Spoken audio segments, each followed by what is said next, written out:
Më 14 qershor, Shtetet e Bashkuara dhe Irani ranë dakord për një kuadër për t'i dhënë fund luftës së tyre. Ngushtiza e Hormuzit do të rihapet, bombardimet në Liban do të përfundojnë dhe më rëndësishmja, vrasjet do të ndalojnë.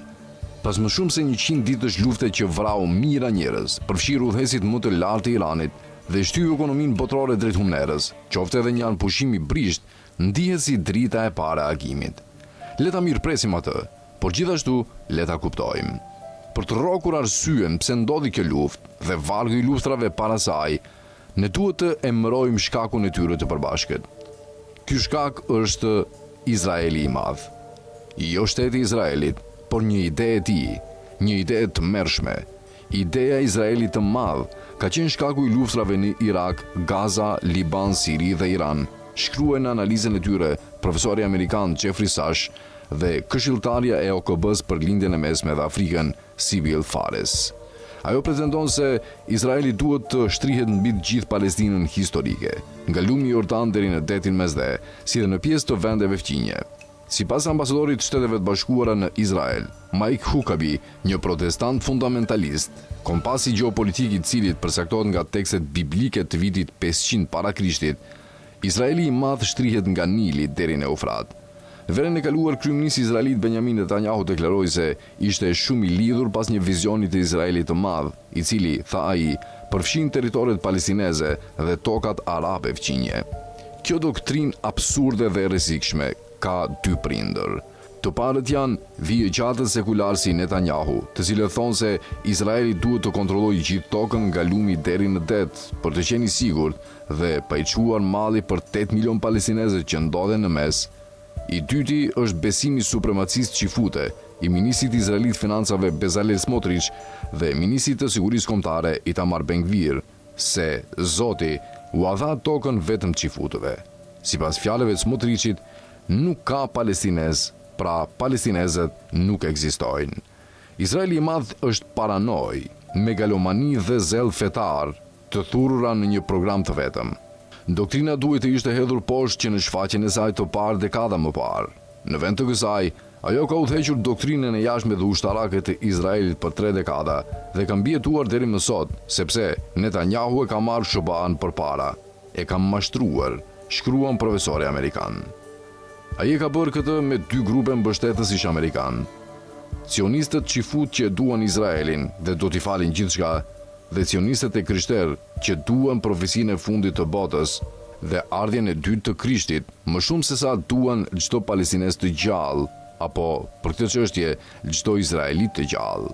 Prandaj, mashtrimi ka çuar në mashtrim dhe rruga ka ecur nga njëra luftë te tjetra. Jemi 30 vite brenda këtij dështimi tani, shkruajnë Sash dhe Fare. Lufta ndaj Iranit ishte thjesht fantazia më e fundit e Izraelit të madh. Qeveria e 90 milion njerëzve duhet të përmbysej në një ditë të vetme e të lavdishme. Natyrisht, kjo nuk ndodhi. Bombat izraelite dhe amerikane vranë udhëheqësit e Iranit më 28 shkurt, por kjo nuk solli kolapsin e premtuar.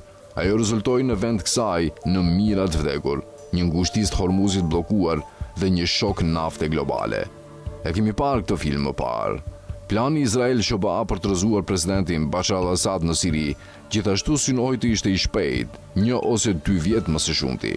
Në vend të kësaj, erdhën një duzin vitesh kasaphane, e ushqyer nga një luftë e fshehtë armatosur dhe financuar nga CIA me mbështetjen e zjarrt të Izraelit.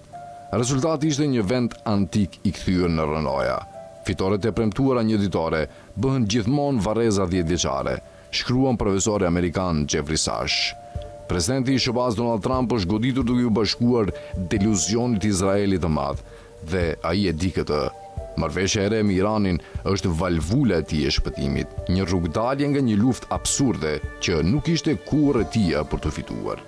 Kjo është pikërisht arsyeja se pse politikanët e Izraelit të madh në Izrael po përpiqen ta mbyllin marrëveshjen e re që në Djep, sepse paqja me Iranin është një humbje për Izraelin e madh. Edhe pasi marrëveshja u vulos, Izraeli ka vazhduar të bombardojë Libanin, duke vrarë 47 njerëz në një ditë të vetme, të premten, dhe 32 të tjerë të shtunën, disa orë pasi një pushim Liban-Izrael kishte hyrë në fuqi. Këtu qëndron në vërteta më e thellë. Izraeli i madh nuk po e shpëton Izraelin, ai po e vret atë. Fërkimi që shihet tani mes Trumpit dhe Netanyahut është vetëm sipërfaqja. Në të qëndron kolapsi i pozicionit të Izraelit në mbar botën. Sipas një sondazhi të fundit të opinionit nga Pew, bota tani mban një pikpamje dërmuese të pafavorshme për Izraelin. Në SBA, patroni domosdoshëm i Izraelit, 6 në 10 të rritur e shohin atë në mënyrë të pafavorshme. Një shtet që e bën veten të rryer nga bota dhe nga mbrojtësi i tij vetëm, nuk po ndjek sigurinë, ai po kërcënon mbijetesën e tij për të shqyer një deluzion. Pra, rruga drejt paqes në Azinë Perëndimore është të ndalohet Izraeli i madh. Fund luftës ndaj Iranit, ndaloni gjenocidin në Gaza dhe ndaloni mbytjen e bregut perëndimor. Më e rëndësishmja, bëni atë gjë që doktrina ndalon, që është krijimi i shtetit Palestinës si shteti antar i 194 i Kombeve të Bashkuara, krahas shtetit të Izraelit në vijet e vitit 1967, me siguri të vërtet për të dyja vendet dhe një kuadër rajonal për të garantuar atë, i cili duhet të përfshijë tërheqjen e Izraelit nga Libani dhe Siria, shkruan profesori amerikan. Anëpushimi me Iranin e dëshmon këtë rast në miniaturë. Ai nuk u fitua në fushë betejë, por përmes ndërmjetësimit. Ai u bë i mundur kur Washingtoni vendosi se donte paqen më shumë se sa donte luftën e Izraelit të madh. Izraeli mund mbijetojë, por jo si Izraeli i madh, një ide katastrofike që ka marshuar atë dhe SBA-n nga njëra luftë te tjetra. Shkëndija e shpresës sot është reale.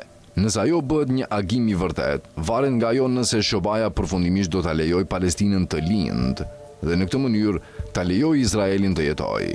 Bota arabe dhe Irani duhet të vazhdojnë të këmbgulin SBA-s se shkëputja nga Izraeli i madh është e vetmja rrugë drejt një paqeje të qëndrueshme.